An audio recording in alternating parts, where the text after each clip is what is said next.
Hi guys, welcome to your third day of class. Upon entering the class, when we start meeting back in person, we will have a warm-up or a screen similar to this one displayed on the smartboard or projected, and it will have things for you to either complete or to start, or even a reminder of what you need to pick up so that way you're ready for the day, okay? So these steps in particular told us to log into Launchpad, okay, to find Khan Academy and have it open. You don't have to work on anything yet, and then log into it, okay, because it's one thing to open it, another thing to actually log in, okay. The reason why we're getting our notebooks or uh, some paper and something to write with is because we're gonna get our journals ready and start taking some notes today, okay. So our learning target and our checklist for today, um, the things that we're going to work on is I can order rational numbers. Okay, and these here in blue are objectives from the 6th and 7th grade. So I can convert between improper fractions to mixed fractions, and I can convert between fractions and decimals. Okay, the way that we're going to achieve this goal, right, is by first identifying the types of numbers that we have. Okay, because if we can't do that, then we don't have anywhere to start. Okay, we're going to convert numbers to their easiest form, which means that we're going to find common denominators and we're going to fill in the missing place values with zeros. Okay, after that, we'll be able to determine which numbers are greater or less than the other. Okay, but before we move on, we are going to get our journals ready. So let me get that ready for us.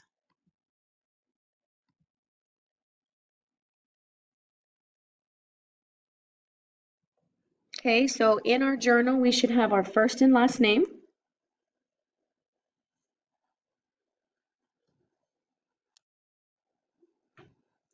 We should have the period that we meet. So this is going to be the asynchronous. So we're going to say async. And then we meet on, I'm going to say A and B day because you're watching this video after we've already met. Okay, so on here, I'm going to put the remind code again in case we haven't joined yet. We are texting 81010, and the code that we're texting is at the 8th grade math. And it's not actually all grade, but just GR and then math. Okay, we're going to kind of draw a line or section it off. You don't have to doodle like me, but these are my notes and that's what I like. So you draw what you like. Okay, so I'm going to go ahead and put a few steps that we need daily. Okay, first step every day should be to log in to Launchpad. Launchpad is the word of the year, right? Since we're starting virtual, we need to make sure that we are doing everything through our Launchpad. Okay, second step is to search the apps that are within Launchpad. Okay, a few important ones that we know we're going to use probably every day are Google Classroom, Zoom, Khan Academy,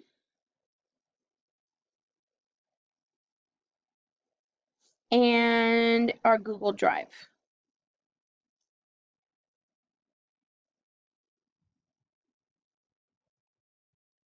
Okay, if you go ahead and flip over to the next page, our title is Ordering Rational Numbers. Okay, and then if you kind of draw a T-chart to give yourself 4 sections, that's where we are going to get started. Okay, so the first one is improper fraction.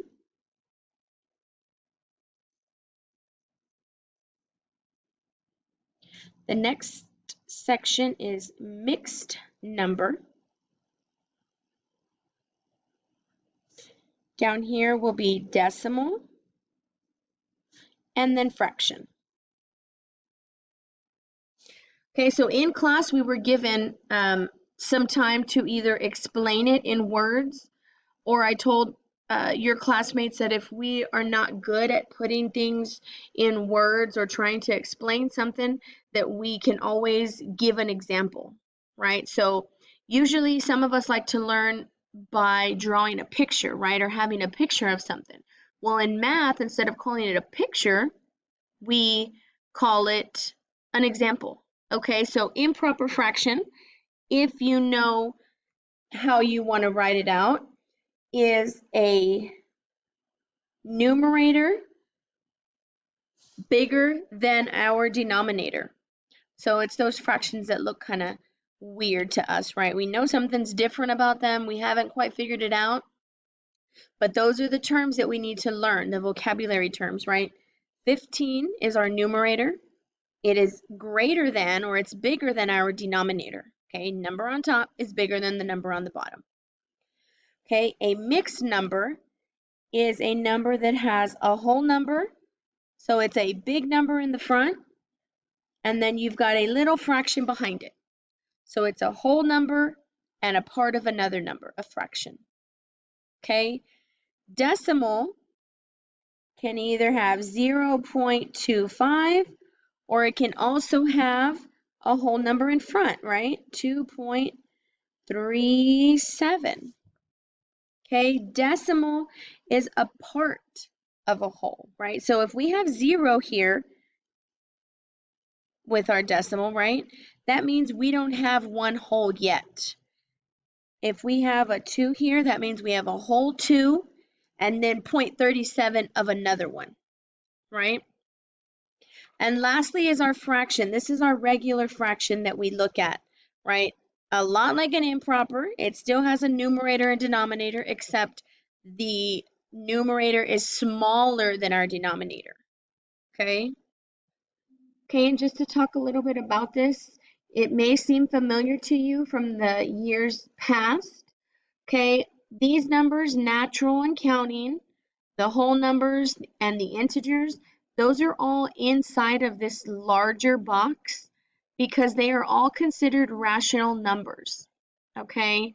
These down here are somewhat easier for us to do, okay? So we're going to focus primarily on the fractions and the decimals, okay?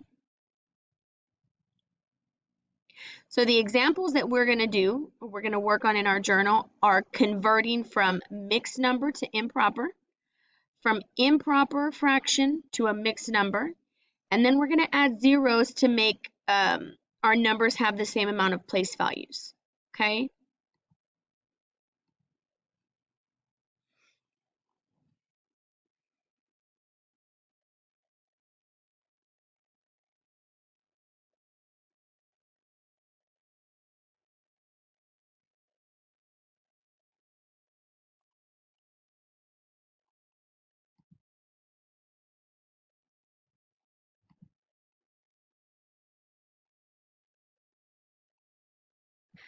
Okay, so our mixed number that we're going to start with is 3 1/2. Okay, so if we remember Texas from last year, TX, I went ahead and added the lasso. So I'm going to lasso my bottom number and I'm going to drag it around to help me write my new numerator. Okay, I like to draw an arrow to tell you that you just slide your denominator over. Okay, 2x3 means 2 times 3. Okay, we get 6. The t is a plus, so 6 plus 1, we get 7. Okay, so now we're going to move from an improper fraction to a mixed number. Okay, so I like to leave a little bit of space and put my fraction because I know that I'm going to carry my denominator over. Okay, so then we lasso our 3. We ask ourselves, how many times does 3 go into 7? I know that it goes in twice. So I put my big whole number there, my 2. So 3 times 2 is 6. I subtract 6 from 7, and I'm left with my remainder of 1. Okay? The next way we can solve this one is by using long division. So remember, top in, bottom out. Okay, 3 goes into 7 2 times. If I do 3 times 2, I get 6. Subtract that, so I'm left with 1. Remember, when we need to add a 0, we need to put a decimal. Okay, so if we bring that 0 down, if I do 3 times 3, I get 9, so I'm taking that away from 10. I'm left with 1 again, so I can keep adding my 0, right?